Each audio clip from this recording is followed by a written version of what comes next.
Fala, meus camaradas, tudo bem? Vamos para mais um vídeo e no vídeo de hoje, filosofia clínica. Voltamos, todo mundo perguntando, todo mundo reclamando, cadê? Tá aí, estamos voltando com a aula 9, pré-juízos, tá? Que é algo que nós, todos nós temos, e fazemos diariamente. Então vamos discutir um pouco sobre isso. E a todos os inscritos no canal, agradecer por estar compartilhando, curtindo, divulgando o nosso trabalho. E se você está vendo este vídeo e não se inscreveu, se inscreve, cara, dá uma forcinha, compartilha com seus amigos, pessoas que você gosta, porque a filosofia clínica faz um bem enorme. Então, se você ama aquela pessoa, compartilha esse vídeo com essa pessoa. Temos vários vídeos aqui no canal falando sobre angústia, tá? Também esse mini mesmo, aula, tá, do curso Filosofia Clínica, certo? Então também siga-nos nas redes sociais, no Twitter, Clever Cavalcante Conteúdo, no Instagram, clever.cavalcante. Então pode também colocar lá sugestão de vídeo, tá? Enfim, trocamos lá também várias ideias. E também no nosso Apoia-se, quem quiser ajudar pelo Apoia-se, Clever Cavalcante, doando qualquer quantia, e também pelo Pix, clevercamarada@gmail.com. Vamos lá. Então, filosofia clínica, aula 9, pré-juízos, tópico 5. Tá, então a gente sabe que todos nós temos esse pré-juízo, sobre determinada coisa, principalmente pessoas. Tá? Na psicanálise, quando é por pessoa, a gente encontra naquela pessoa que a gente vê assim, fica com a cara daquela pessoa, não gosto daquela pessoa, meu santo bateu com dela, a gente tem muito isso, tá? Ou seja, é porque às vezes a gente vê naquela pessoa algo nosso, entendeu? E aquilo às vezes trava, tá? Então é muito comum, a gente, depois que começa a conversar com aquela pessoa, a falar com ela, fala, caramba, eu achei que você era uma pessoa tão chata, tão antipática, mas é tão gente boa. Então, acontece muito isso. Então, vamos falar um pouco sobre essa questão dentro da filosofia clínica. Tá? Então, prejuízos, tá? São verdades subjetivas que habitam a pessoa e que acompanham ao experienciar a sua vida, a vida. São verdades que a pessoa traz previamente, e que entram ou estão ali, ou não em contato com o que vive. Este tópico 5 da estrutura do pensamento traz em seu embasamento, em Popper e Gadamer. Tá? Uma coisa é verdade, quando algo pode dar errado, vai dar errado. O caminho mais próximo entre dois lugares está sempre em obras. Quanto maior é a pressa, maior é a demora. Sempre achamos as coisas no último lugar que a gente procura. Filho de peixe, peixinho é. São frases que a gente ouve muitas vezes durante a vida, mas até que ponto é verdade estas frases? Até que ponto são verdades estas frases? Tá? Um prejuízo é uma vivência anterior à experiência, ou seja, uma verdade que a pessoa tem antes mesmo da vivência previamente dita, ou propriamente dita. Quanto isto afeta ou não a vivência no momento, depende do quanto o conceito tem disto dentro da EP da pessoa, ou seja, da estrutura do pensamento da pessoa. Então, quem tiver me perdido aqui, só voltar nos outros vídeos que você vai entender que é a EP, a estrutura do pensamento.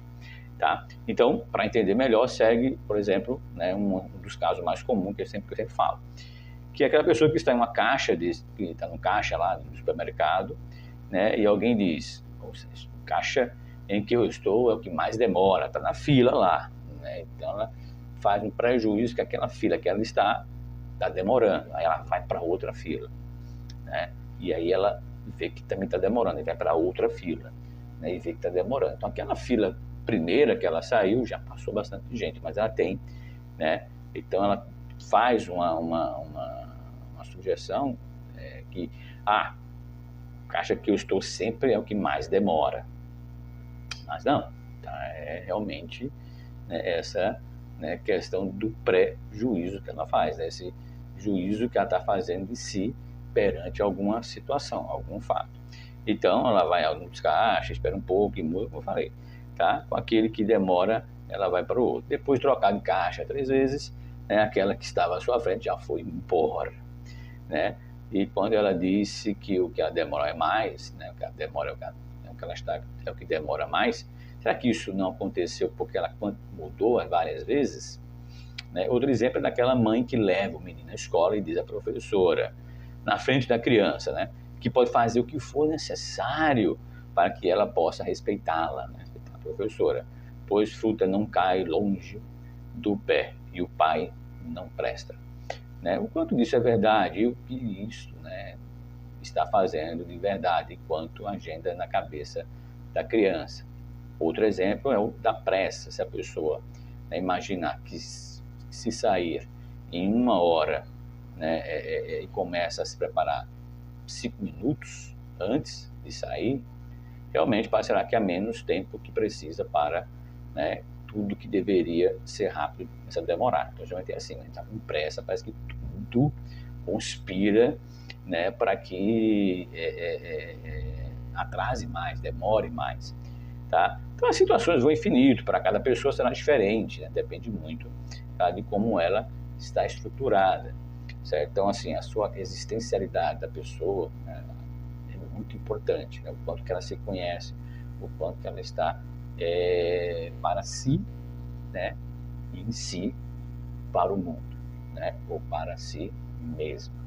Tá? Os prejuízos, né, se tiveram força ali dentro da estrutura do pensamento, né, da pessoa, pode orientar mesmo a sua vida, suas escolhas e direcionar a sua parte da sua vida. Quando o filósofo clínico estiver em contato com a pessoa, é importante que ele saiba como o prejuízo age dentro, tá, dela. É muito importante isso. Tá? Não é porque ela tem um prejuízo em alguma coisa que vai ser da mesma forma que você tem perante algumas coisas, ou que um outro partilhante teve diante de uma situação. É diferente.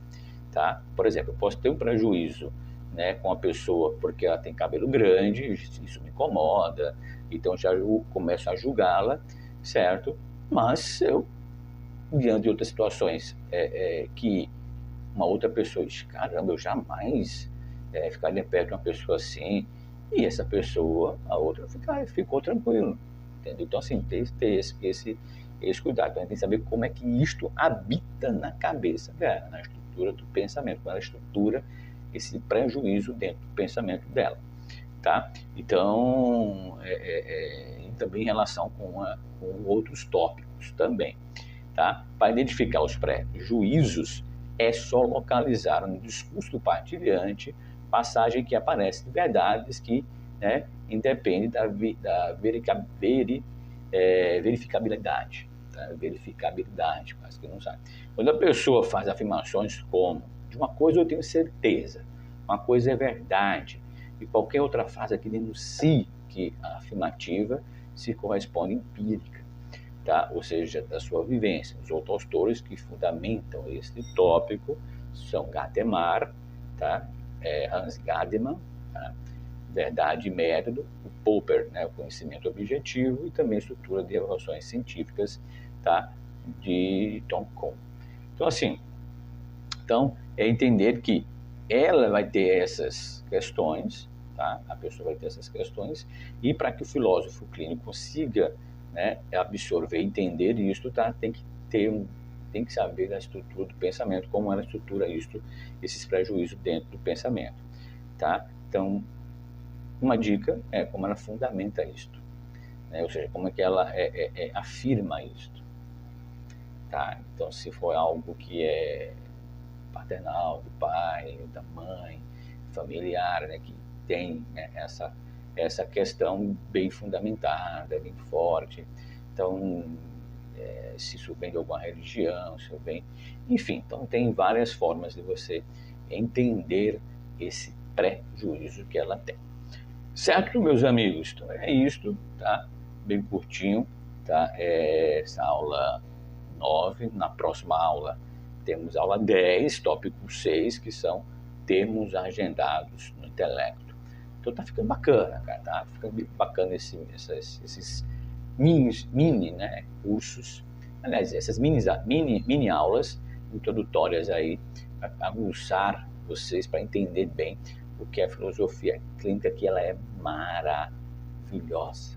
Ok? Então a todos, tá? Muito obrigado, compartilhem este vídeo, curtam, certo? E até a próxima, né? Até a próxima aula. E antes disso, acorda e luta.